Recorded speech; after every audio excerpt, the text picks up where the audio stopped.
अब तो हद हो गई है जब कोर्ट भी इस तरह के बयान देने लगा है और इस तरह के ऑर्डर्स पास करने लगा है, क्योंकि जो बलात्कार है या छेड़छाड़ है वो सिर्फ एक शारीरिक प्रताड़ना नहीं होती है, ये मानसिक और सामाजिक प्रताड़ना भी है। एक बच्ची जो पहले ही कुछ नहीं कह पाती है, उसको समाज का इतना दबाव होता है, कई बार थाने में जाकर के पुलिस जो है उसको दबाने की कोशिश करती है, कॉम्प्रोमाइज करवाने की कोशिश होती है। कितनी बार ऐसा हुआ है कि जो पीड़िता हैं वो सड़कों पर जला दी जाती हैं और कंप्लेन करने के बाद भी इतना संघर्ष करना पड़ता है। हाथरस का केस उठाकर देख लीजिए, बलरामपुर का केस उठाकर देख लीजिए और अनगिनत आप निर्भया का केस 7 साल के अंदर उसको न्याय मिला था, जबकि सारे प्रूफ थे। और आज आप कहते हैं कि अगर आप शारीरिक प्रूफ ही ना कर पाए, स्किन टच ना हो, तब तक आप उसको सजा नहीं देंगे। तो किस तरह का, मुझे लगता है कि अब तो जो कोर्ट है उन्होंने भी संवेदनहीनता का परिचय देना शुरू कर दिया है इस तरह के बयान दे करके और इस तरह के डिसीजन दे करके।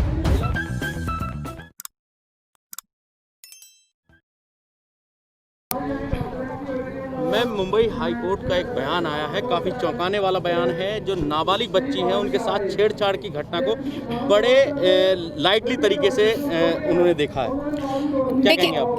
हमारे समाज के अंदर वैसे ही जो बलात्कार हैं और छेड़छाड़ की घटनाएं जो हैं बढ़ती जा रही हैं। हालांकि हर सरकार दावा करती है कि हम जब आएंगे सत्ता के अंदर तो इसको क्राइम रेट जो है और ये छेड़छाड़ का जो चीज़ें हैं उनको कंट्रोल करेंगे और महिलाओं की सुरक्षा का दावा किया जाता है। लेकिन दुर्भाग्य है इस देश का और अब तो हद हो गई है जब कोर्ट भी इस तरह के बयान देने लगा है और इस तरह के ऑर्डर्स पास करने लगा है, क्योंकि जो बलात्कार है या छेड़छाड़ है वो सिर्फ एक शारीरिक प्रताड़ना नहीं होती है, ये मानसिक और सामाजिक प्रताड़ना भी है। एक बच्ची जो पहले ही कुछ नहीं कह पाती है, उसको समाज का इतना दबाव होता है, कई बार थाने में जाकर के पुलिस जो है उसको दबाने की कोशिश करती है, कॉम्प्रोमाइज करवाने की कोशिश होती है। कितनी बार ऐसा हुआ है कि जो पीड़िता हैं वो सड़कों पर जला दी जाती हैं और कंप्लेन करने के बाद भी इतना संघर्ष करना पड़ता है। हाथरस का केस उठाकर देख लीजिए, बलरामपुर का केस उठाकर देख लीजिए और अनगिनत आप निर्भया का केस 7 साल के अंदर उसको न्याय मिला था, जबकि सारे प्रूफ थे। और आज आप कहते हैं कि अगर आप शारीरिक प्रूफ ही ना कर पाए, स्किन टच ना हो, तब तक आप उसको सजा नहीं देंगे। तो किस तरह का, मुझे लगता है कि अब तो जो कोर्ट है उन्होंने भी संवेदनहीनता का परिचय देना शुरू कर दिया है इस तरह के बयान दे करके और इस तरह के डिसीजन दे करके। महिलाओं के प्रति जो कानून बने थे 2015 के बाद से उन कानूनों को लगातार कमजोर करने की कोशिश की जा रही है, इस पर क्या कहेंगे आप?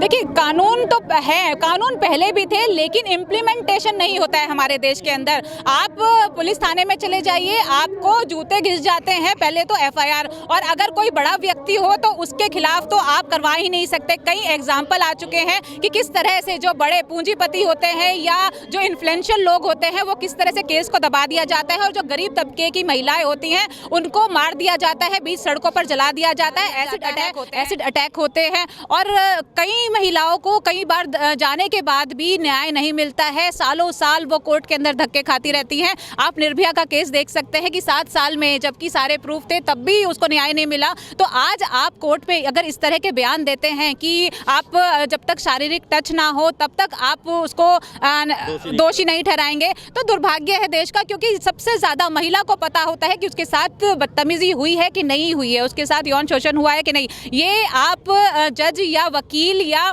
पुलिस वाले नहीं बता सकते हैं कि उसके साथ क्या हुआ है। तो इस तरह की चीज़ें मुझे लगता है कि और ज़्यादा जो अपराध है उनको बढ़ाएंगी और हमारे देश के अंदर पहले से ही जो महिलाओं की स्थिति है वो लगातार एनसीआरबी की आप रिपोर्ट देख लीजिए, किस तरह से जो क्राइम है बढ़ता जा रहा है, उत्पीड़न बढ़ता जा रहा है, महिलाओं का शोषण होता जा रहा है और किस तरह से रात के अंधेरे में एक बेटी को जला दिया जाता है और प्रशासन मूर्ख दर्शक बन करके और उस पर उनका हाथ होता है। तो इस तरह की चीज़ें हमारे जो समाज में फैलती जा रही हैं और कहीं भी खौफ नहीं है अपराधियों के मन में, तो दुर्भाग्य है और इस तरह की चीज़ें नहीं होनी चाहिए। मैं चाहती हूँ कि प्रशासन और सरकार इस पर ठोस कदम उठाए और सही मायने में सिर्फ जुमले ना करें। बेटी बचाओ बेटी बचाओ का अभियान जो चलाया था उसको सही मायने में लागू करें, क्योंकि अगर बेटी बचेंगी तो वो पढ़ने भी जाएंगी और जब वो पढ़ेंगी तो वो आगे जा कर के कंधे से कंधा मिला करके पुरुषों के साथ आगे भी बढ़ेंगी और रात को उनको काम भी करना पड़ेगा। तो ऐसे माहौल में फिर आप राम राज्य का सपना दिखाते हैं,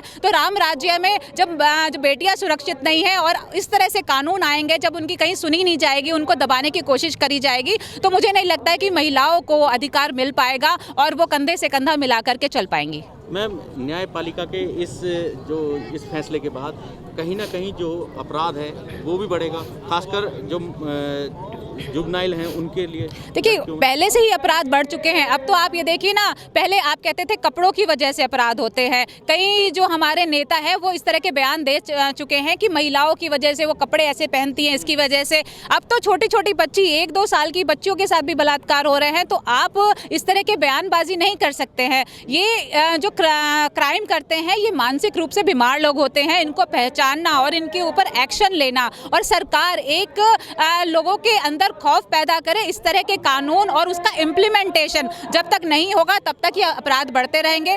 और एनसीआरबी के आंकड़े उठा लीजिए, लगातार क्राइम बढ़ते जा रहे हैं। महिला सम्मान में बीजेपी मैदान में ये बोल करके नारा 50% जो वोट बैंक था वो बीजेपी को दिया गया था, लेकिन उसके बाद क्या हुआ? उसी सरकार ने एक बेटी को रात के अंधेरे में जला दिया है। जब सीबीआई इंक्वायरी होती है तब जांच में पता चलता है। उससे पहले वहां पर जो उनके सपोर्टर्स थे, जो बलात्कारियों के सपोर्टर्स थे, वो धरना दे रहे थे, उस परिवार को डरा धमका रहे थे, लेकिन सब लोग मूक दर्शक बने हुए थे, कोई उनके साथ नहीं था। लेकिन मैं कहती हूं कि कहीं ना कहीं कोर्ट और जो जिस तरह से हमारा प्रशासन है, जैसे सीबीआई ने काम किया और उनको काम कर रही है, इसी तरह से कोर्ट को भी इस तरह के असंवेदनशील जो बयान है वो नहीं देने चाहिए। और महिलाओं को जो सही मायने में जिनको पता होता है कि उनके साथ उत्पीड़न हुआ है, उनको बहुत ही सेंसिटिव तरीके से लेना चाहिए और गंभीरता से इन मुद्दों का निस्तारण होना चाहिए।